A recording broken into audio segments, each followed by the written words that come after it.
My name is Omar Samra. I'm Egyptian. I'm an entrepreneur. I'm an adventurer. And I think the simplest way of putting it, if you can remember all that, is that I specialize in dragging myself and heavy objects to high and cold places. I was asthmatic as a child at age 7.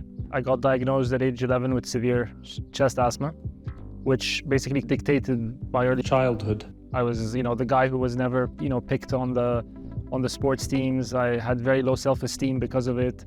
And that only changed when I met this coach who became like a father figure for me at an early age, and he was tough on me. And within weeks, I stopped using the inhaler the doctor prescribed, and I started, developing more confidence.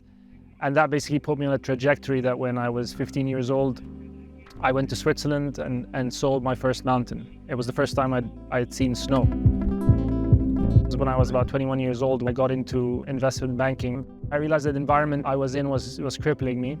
I was working 18-hour days and working weekends. There was one guy in the bank that inspired me. He'd done this cycling trip from Nice to Naples. And 4 months later, I bought a bicycle and started training on it, and I cycled by myself until finally I took the decision to quit the bank and basically shoulder the backpack.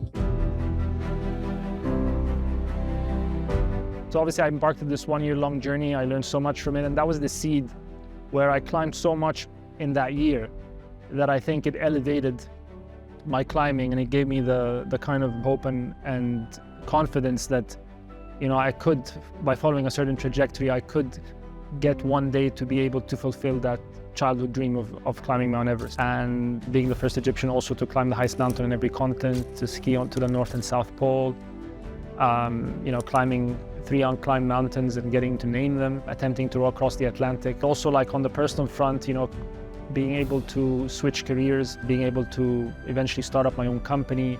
My proudest moment comes from my biggest learning in life, which is the ability to learn from loss, and then to be able to reach a point where I can let go and allow myself to be happy and fall in love again. And, about 10 years ago, I lost my wife, a few days after childbirth. And the journey of rising through that loss and through that trauma is the biggest challenge of my life. And I realized that even though I thought the point of my life when I was younger was to climb Everest, was to climb the 7 summits, to do these things, I realized that it wasn't any of these things, but all of these things were preparing me for that moment. One of the things that I'm really grateful for is the platform that my success has allowed me to advocate for causes really close to my heart, like climate change, women's equality, and the plight of refugees. It's hard really to talk about achievements in the environment space when we are still, as a planet, so far behind from where we need to get to. But I take some solace in the fact that we were able to organize tens of cleanup campaigns, both on land and underwater. And this is why I support a local project in Egypt which helps in coral reef regeneration. And in terms of taking action, it's really important that the actions we take are not us getting out of our way to do something.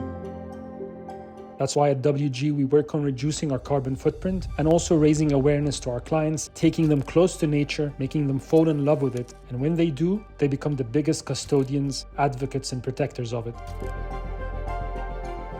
I advocate for equality as a board member of Equality Now, an international organization fighting for women and girls' rights all around the world. They do that by overturning laws and changing constitutions. I certainly believe that anything less than 100% equality right down the middle is bad for everyone. Raising awareness about the plight of refugees is a cause that I'm still very passionate about, and I do that through different ways. I think at the top of that list is our movie Beyond the Raging Sea, which is currently on Netflix. And most recently as well, we recorded a podcast, State of Mind, which has a really important episode about desperation and what compels people to do something like that. We live today in this moment, and we have to make it count. So that's the inspiration that I have, that I hope to pass on to my daughter, to as many people as possible.